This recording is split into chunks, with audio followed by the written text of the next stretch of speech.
Thank you so much for watching the East West Football Podcast live edition. I am Fidel Barraza, alongside with me, Jerry Martinez, Kendall Whitley, and our special guest tonight, Talha Roa. How you doing? I'm doing great, man. How are you guys doing? Thanks for having me on. Hey, man, we appreciate your time. So, hey, let's get to it. Let's talk about some New England Patriots. So, as we understand it, you were covering them in training camp. How was the experience? It was good. It was great. I mean, we weren't credentialed because of COVID still. In a lot of places, it kind of felt like we were overdressed fans sometimes because we would have to watch, the practice with the fans. But of course, we would have to do like some of our stories and stand-ups there, so we would still have to be, looking professional. So it was good. We attended every time we could.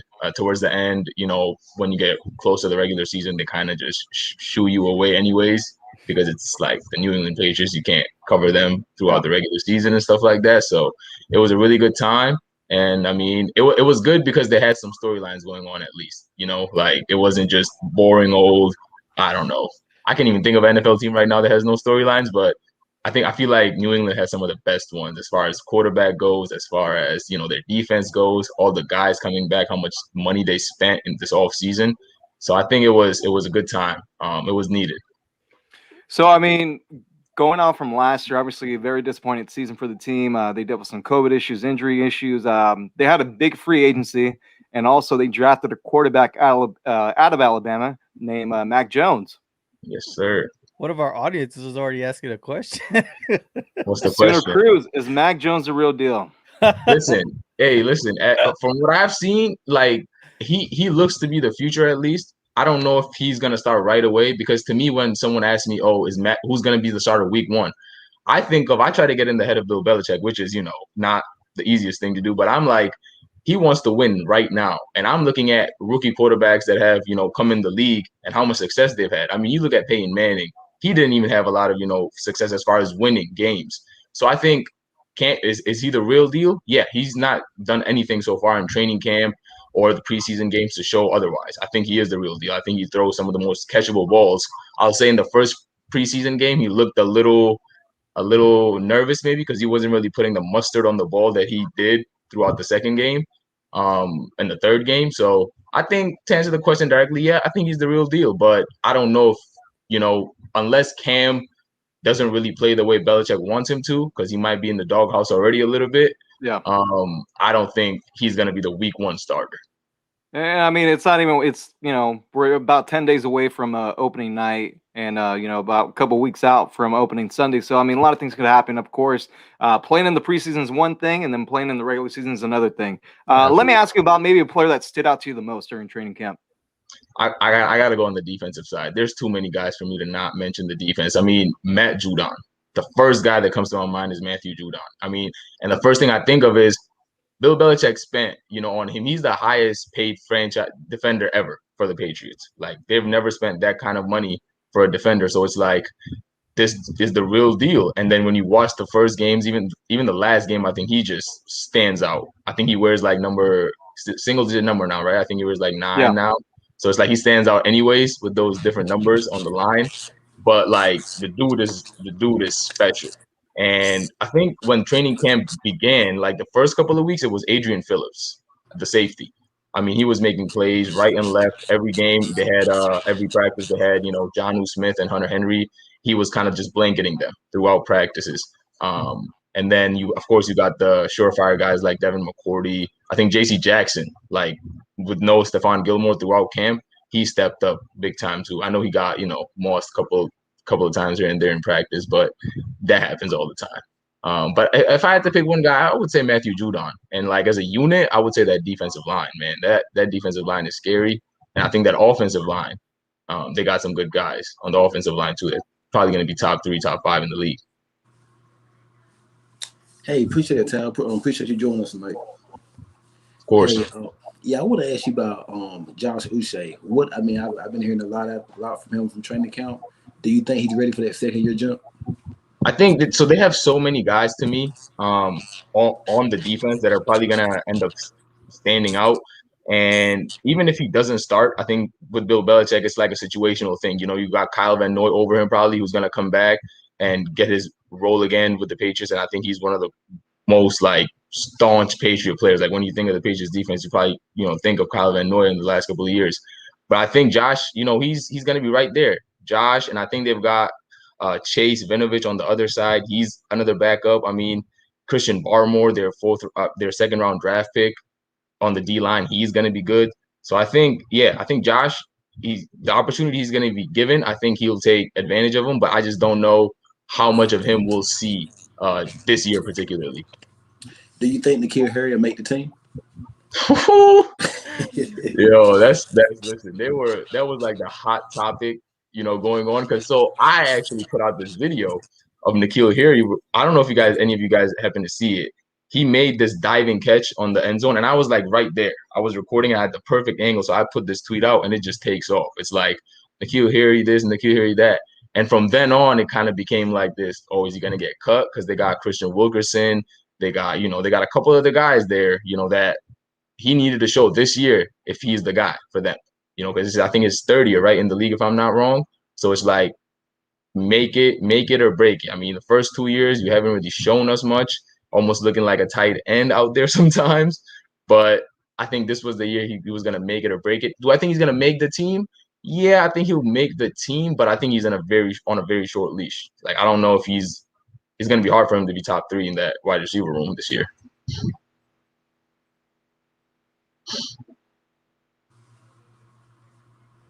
So you have a little bit of background, right? So you've been covering sports. What are some of those sports that you've covered that led you along the way to Patriots, right? Because you were an intern, is that correct? Yep.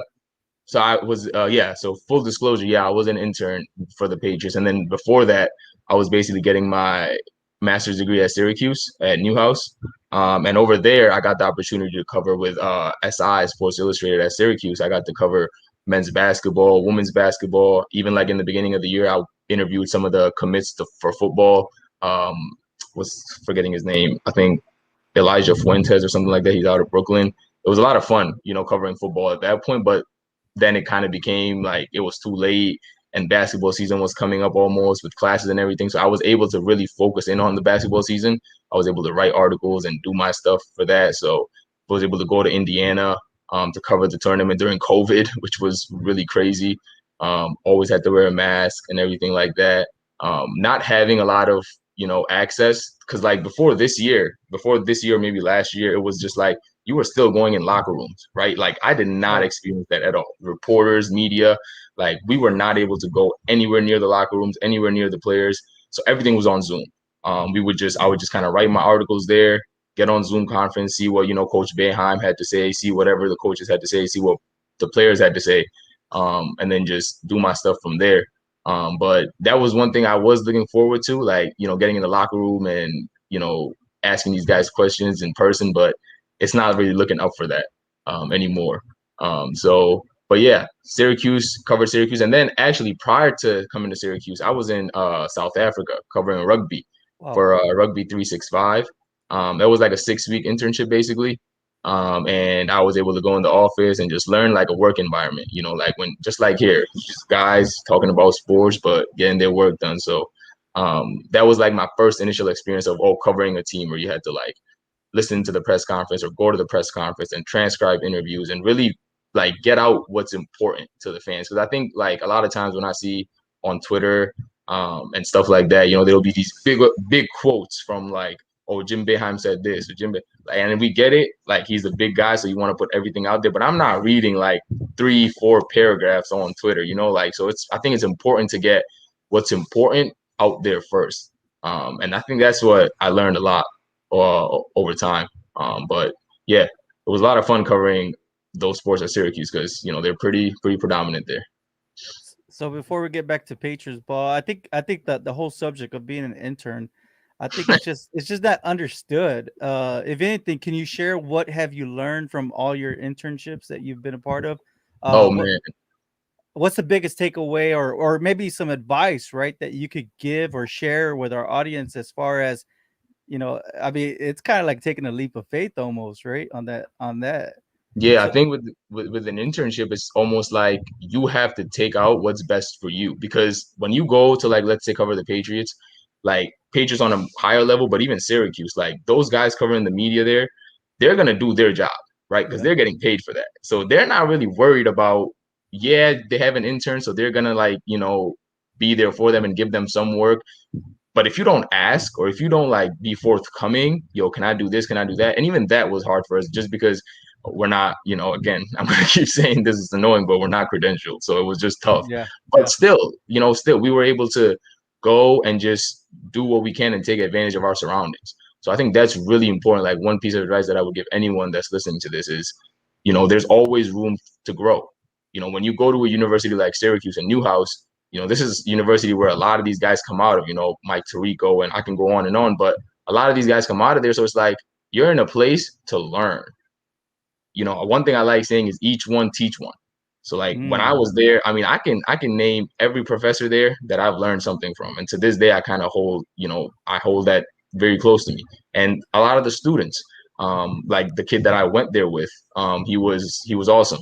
And I got to learn things from him. He got to learn things from me likewise. So yeah, the advice I would give people, there's always room to grow. I mean, this is it. Like, this is the future. I don't know if we're going to go back to in-person interviews. Like, and how close will they ever be? Like, if it's just, Bill Belichick far away and you have to be like 6 feet away, 10 feet away, it's never going to be how it used to be. So going forward, I think you just have to be like a chameleon. You just have to kind of form to your environment. And that's the biggest thing I probably learned. Adaptation. So what has been your biggest, or what was the one article or piece of work that you did during your time with the Pats that you really enjoyed? Or was there an actual player that you got to interact with? Yeah, I wish we got to actually interact with players. I think the most interaction I got, because we weren't even able to, I remember there was one press conference that we were sent a link of, and Bill Belichick was in it, and we got to ask him a couple questions, and I made the best of that. But it was like that was it. After that, it was like we didn't really get links or anything like that. So I think my favorite part of it was just kind of being there and doing like the Twitter stuff. A lot of the times, like I would take the videos and put them out and see how engaging they would be, with fans, because they, they really do care. When because I'm from Rochester, so it's like our New England Patriots can be like the Buffalo Bills sometimes, because they don't really have like a pro team. Or like even for Syracuse, once the football season's over, basketball season, for them, football season's over, they're going to probably root for the Bills. So not knowing what it's really like to be, surrounded by so many people, and especially, no fans there last year. So every single day I was there, these people are showing up like by the numbers, lining up at 8:30 for training camp practice that starts at 9.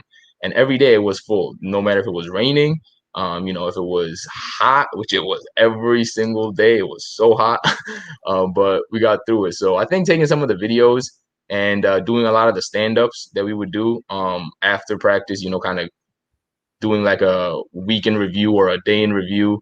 I remember the day that Mac had a phenomenal day at training camp when Cam kind of, had those COVID protocol restrictions that he kind of overstepped.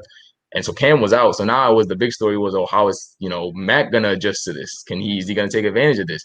And boy, did he. Like, he completed, like, I don't even know, it was like 25, 30 passes, went like 18 straight, and he just got in a rhythm. So the big storyline kind of was like, did Cam mess it up for himself? So just watching it play out in front of you is so interesting, and it's like, and then you watch Bill Belichick say certain things, and he's so consistent with what he says. The media has to put something out there, for the fans to click on or something. So it's like, even if he says, I don't know, we have a lot of decisions to make, they're gonna put that out there just because Bill Belichick said it, because he's never gonna say, it's looking like Cam. Like, that's the last thing you're ever gonna hear out of him. He's gonna give you the most mundane answers that's not really gonna hit with the fans. But guys like, I would follow guys like Mike Reese, who's like a ESPN reporter for the Patriots, and he knows, sometimes you can tell what Bill Belichick is trying to say.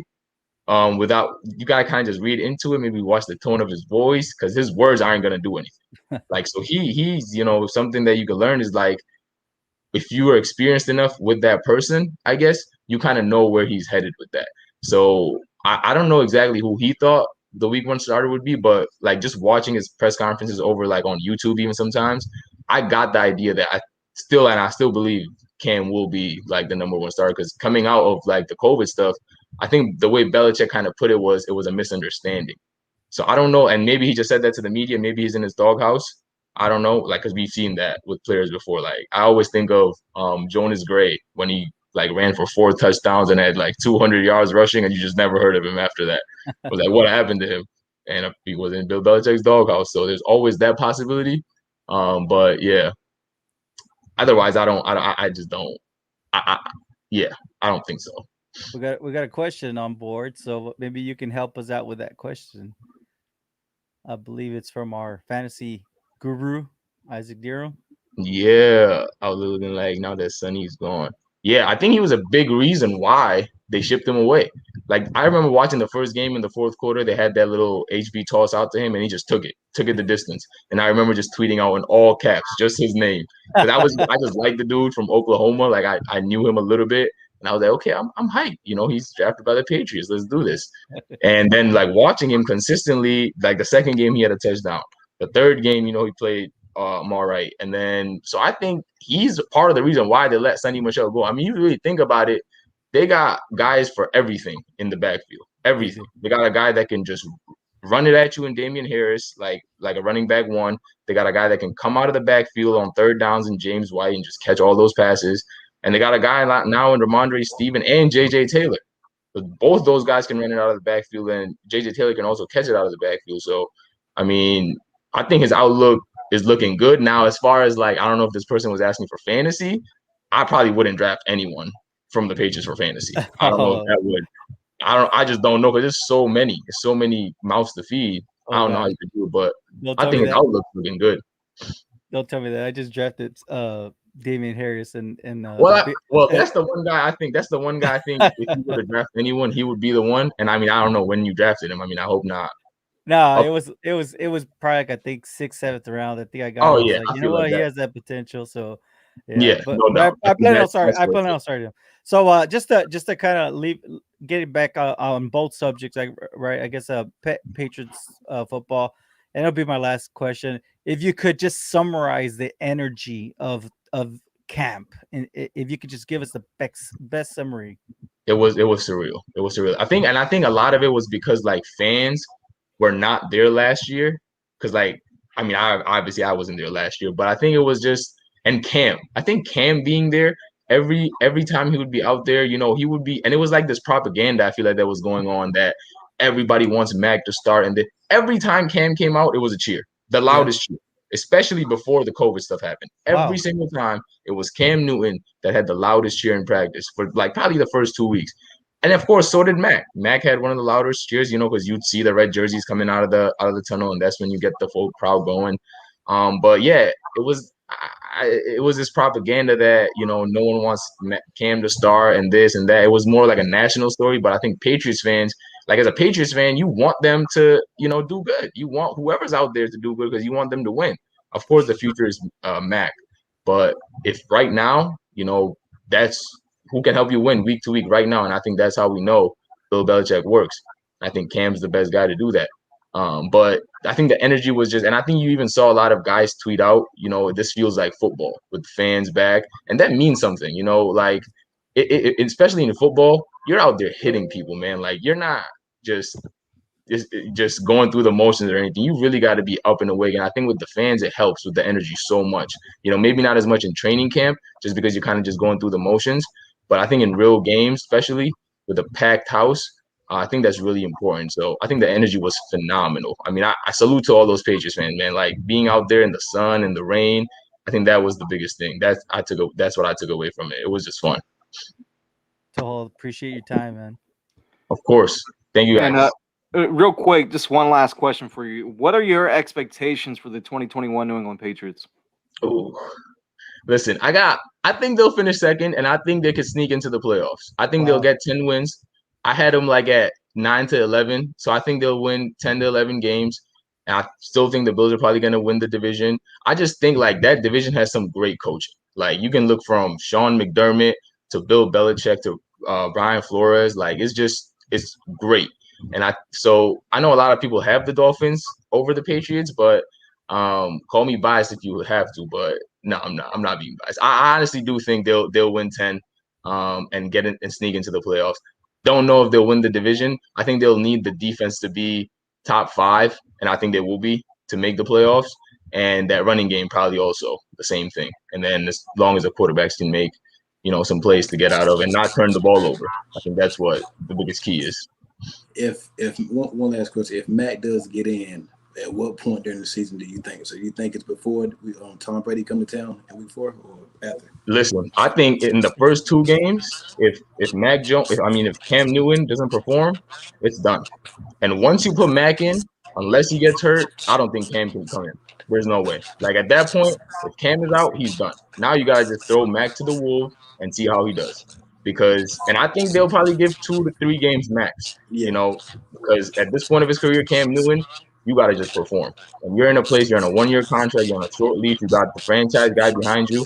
You gotta perform this year, or else it's done. So I'll give him like 2-3 weeks. Appreciate it.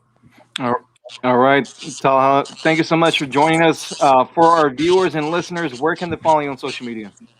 You guys can go on Twitter. My handle is at my first name, last name, Talha Roa 32. My Insta is at Talha_Roa1. But yeah, Twitter is usually where I'm on for sports and stuff like that. And big shout out to you guys. Like, thank you for having me on. Big shout out to Stephen Patrick if he's listening, for letting me on, and love this, completely love this. So thank you so much. Yeah, no problem. Hey, we'll bring you back on during the regular season as well. So hey, again, appreciate your time. Thank you so much. Thank you, and I'll be sure to come back. Thanks, guys. All right, thank you. And again, everyone out there, thank you so much for watching and listening. That's going to go ahead and wrap it up for us. But we will talk to you very soon. Have a great night.